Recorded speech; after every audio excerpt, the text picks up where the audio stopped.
Hello, another video on my way to work. Today I want to talk about having your life together. What does that look like? So I did a little thinking on this, and usually my videos I just try to roll with it and say what comes to my mind. I don't like pre-script or anything. So I want to talk about having your life together, and I was thinking about it, like, I think there's like 3 standards really. There's, the bottom standards where people don't have their life together.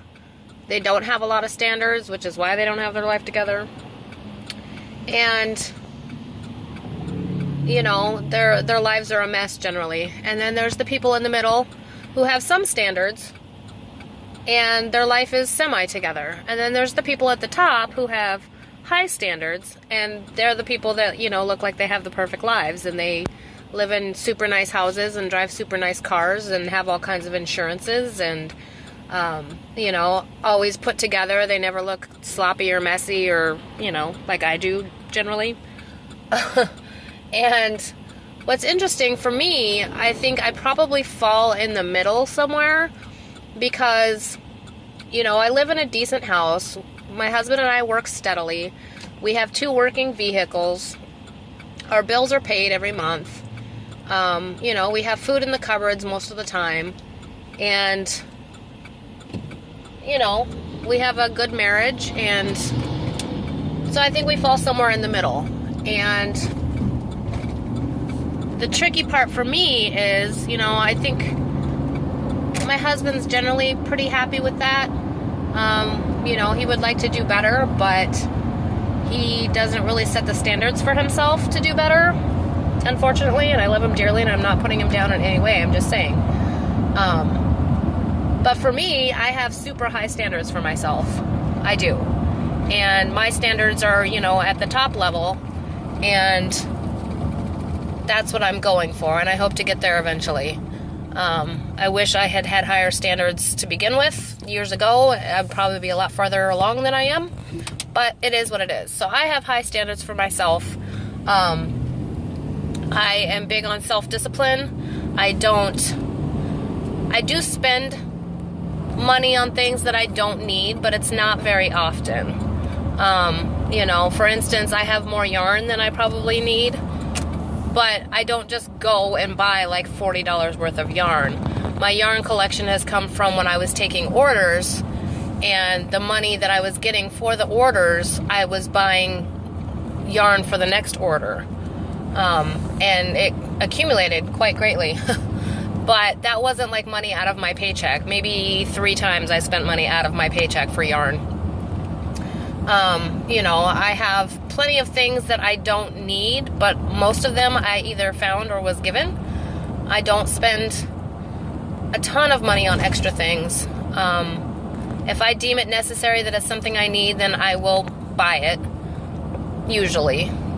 Sometimes I don't. And I do have a habit of, like, underestimating.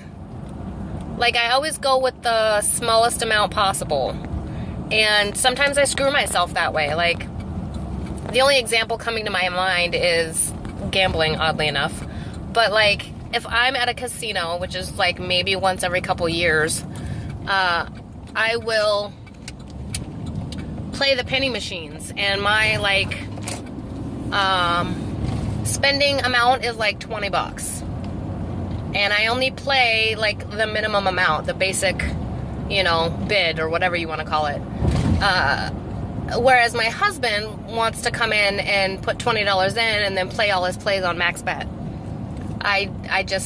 That's not my style, So that's kind of a variation of what I'm talking about. When I'm buying groceries, instead of buying 4 of something I know we're going to use a lot, I'll buy 2. And then I have to make an extra trip to the grocery store because I really should have bought 4, and then I would already have them and, don't have to go back to the store. Gas, for instance, I'll buy like $20 worth of gas instead of filling up. So then I have to stop again in a couple days and get more gas. Those kinds of things. But I think that the more people become aware of how having standards for yourself can improve your life, that the more people's quality of life will raise, I guess you could say. I don't know. But it goes along with goals too. Like if you don't have any goals, you don't know where you're going. So it can't hurt, even if you're, homeless, to have some goals for yourself, and work towards those goals. And even if it takes you 2 years to get to one little goal, you still got to that goal and your life is still better because of it. Oh, I gotta get over to the left side.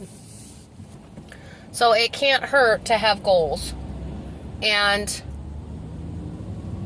they say go big or go home. Set, really high goals for yourself. But, again, I tend to be on the moderate side of things. Man, this construction is screwy. So, I think about, I see these people on commercials or Facebook or, at a store or in a restaurant, and they, have these really put together outfits, and their hair is perfect and their kids are dressed perfect, and everybody just looks like they came out of an Old Navy, advertisement. And it's like, what do they do different that I don't do? Like, how do they have their life so put together at, sometimes they look like they're in their early 20s.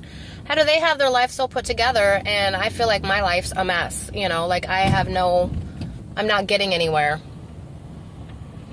And I really think it comes down to standards. Like, your values and your standards are what get you where you are, and they have higher standards than I do. And, I know there's a lot of other factors that go into that, like I'm working my tail off right now, and still, a lot of weeks I'm barely covering what needs to be covered. We have times where there's 2 or 3 weeks I can't afford groceries, unless I'm doing overtime. And that's a shitty way to live. It really is. So, I think that no matter where you are in life, even if you're already in the top bracket, you can always do better. You can always strive to move up. You can always raise the standards for yourself, and not everybody that looks like they have their life together actually has their life together. Some people are just better at faking it, and I don't pretend, my life is where it is. I am how I am, and I'm constantly working on doing better and being better and moving up, and that's what I can do. And so don't beat yourself up if you are not where you want to be and you're looking at all these perfect looking people around you that seem to have it all together.